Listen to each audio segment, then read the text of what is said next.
Good afternoon, ladies and gentlemen. Welcome. My name's GBay99. I hope you all are having a wonderful day. Today we're back with another video where we have something kind of fun and interesting for you. We're going to be taking a look at my top 5 champions to play if you want to improve in various aspects of your gameplay in League of Legends. This is a subject we touched on before and one I mentioned a little while ago. Certain champions in League have playstyles where you really need to be good at one specific thing to play them correctly. Their kit's set up in a way where almost everything is super easy for you except for one big focus that you need to have, be it map awareness, lane mechanics, or what have you. Therefore, if you want to improve in any of these areas, playing these champions and forcing yourself to win with them, that will hopefully end up forcing you to get better at whatever element of League of Legends you need to work on. Before we jump into the list, I do want to say that this video is being edited by ProGuides, a longtime sponsor of the channel at this point. We all know them. ProGuides is a website with a ton of great resources aimed at helping you out and making you a better player.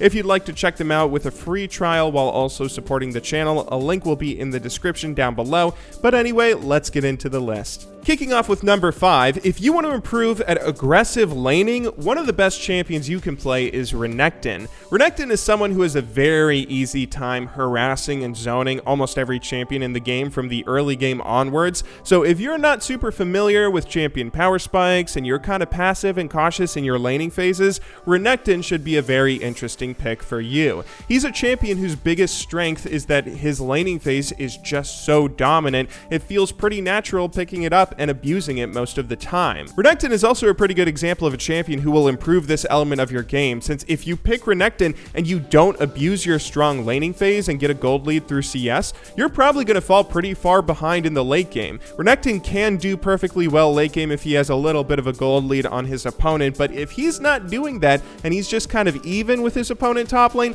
then he's going to be very underwhelming compared to a lot of the other tanks out there or tankier top laners in the game who scale much better than he does. He's someone that you need to be aggressive with early if you're going to win lots of games with him. The way his scaling works and how his strengths and weaknesses all balance out really make him the perfect pick if you want to improve your lane mechanics and work on balancing out your aggressiveness while not going too ham and getting killed by the enemy jungle. Moving on to number 4, we have Teemo. This is one I mentioned before, so I'll try and breeze past him somewhat quickly. Teemo is the perfect champion to get better at map awareness with. If you are somehow unaware, Teemo has a global taunt where everybody always wants to kill him all the time. Not only that, but he's so good at harassing his lane opponent is always going to demand constant ganks to help deal with him. So when you pick Teemo, you already know that you're going to need a ton of map awareness to survive the constant onslaught of ganks that are going to come your way. But of course, you do have a little bit of help with your mushrooms. From level 6 onwards, you're able to lay down mushrooms and get a little bit of vision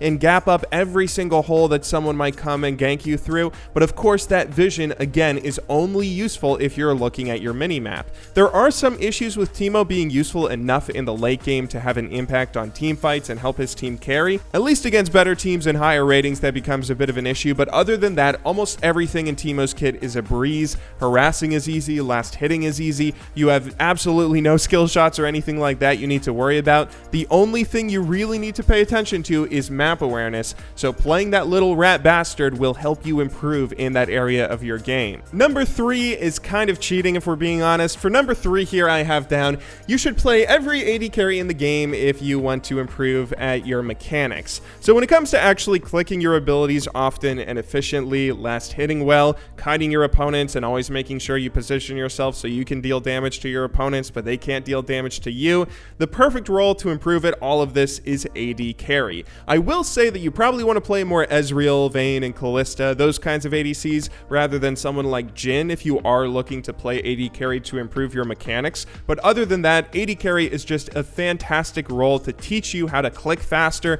position well, and do all that kind of stuff. AD carries are obviously the big focus that everyone's going to immediately burst down in team fights and jump on if they ever slip up and stand too far forward. They're up there in terms of some of the most impactful roles in a game in terms of what determines the outcome, and so that means it's pretty easy for you to see if you did a good or poor job. And it's also important to remember that their life is a little easier than other champions are in other roles, because they have a support who can help them out with a lot of areas of the game, like map awareness with warding and letting them know if someone's coming to gank them, and also with healing if they get poked down and stuff like that. They don't need to focus too crazy much on single-handedly juggling everything that you might have to do if you were playing in any other role in League of Legends. All they really need to do is focus on those mechanics, focus on last hitting, focus on positioning, and if you play AD carry a lot, you're either going to lose a lot or you will improve at these areas of your game. For number 2 here, we have a bit of an odd pick that some of you may disagree with. I would say that if you're interested in improving your skill shots, being able to land your skill shots and predict opponents' movements successfully, one of the best champions that can help you with that is Ahri. Some of you may say that Ezreal or Xerath or one of the many champions where almost every single one of their abilities is a spammable skill shot, those are the sorts of champions that you would think that, hey, you probably want to play them if you want to get better at landing skill shots. You'll be throwing out many more skill shots in a game rather than if you're talking about someone like Ahri. However, I would argue that because you're throwing out so many, you're probably not going to feel too bad if you miss a skill shot here or there, because you're also going to land plenty of skill shots here and there, and you may end up getting an inaccurate representation of how good you actually are and whether you're improving or not. Whereas Ahri, on the other hand, has an interesting dynamic. When it comes to Ahri, you need to land your charm to set up for a solo kill. If you don't, that's a huge hindrance to you, and her E is tough to land as well. I mean, it doesn't go through minions, it's slow moving, and it has a wide hitbox, meaning that it's difficult to thread it between minions, and in the end, you still need to land it. I feel like that pressure that you put on yourself when you pick Ahri to land every E that you possibly can is going to end up with you messing up a lot probably when you first start playing her, and you're going to feel goofy missing skill shots in a dumb way, but it'll end up making you better because the more practice you get in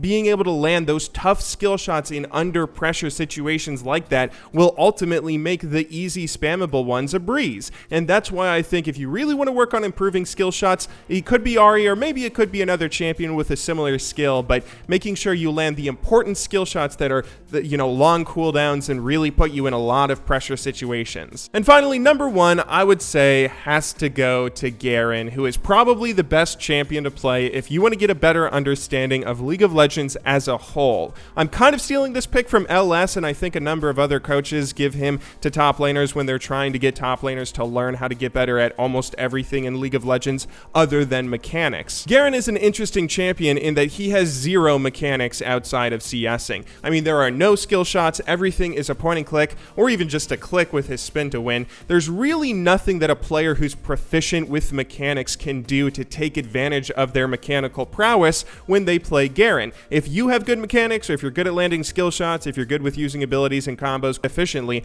none of that is going to help you when you pick Garen. Garen is purely about game knowledge, knowing when to go in, when to leave, when to be where on the map, having good map awareness overall, having good focus in team fights, good split and pressure at the appropriate times, never leaving your team without you in a team fight, and always managing to pressure all sorts of areas on the map. I mean, you really have to use your champion to manipulate how you can move around the map and try and put pressure in different areas, while again having no reliance on your mechanics and how good or bad you are at clicking your abilities quickly. Playing Garen really forces you to learn a lot about how to carry games without relying on those traditional winning strategies that most of us fall back on, and that's why I agree 100% with LS and all the other people that say he is a phenomenal champion to teach yourself a lot about a whole host of elements in game that you may be lacking in. Anyway though, that's my list. I hope you enjoyed it. Feel free to disagree with me if you want, but whoever you personally think is the best champion to get better at with various skills in League, I hope you use them to great effect in this preseason, since there's not much else to do in the preseason.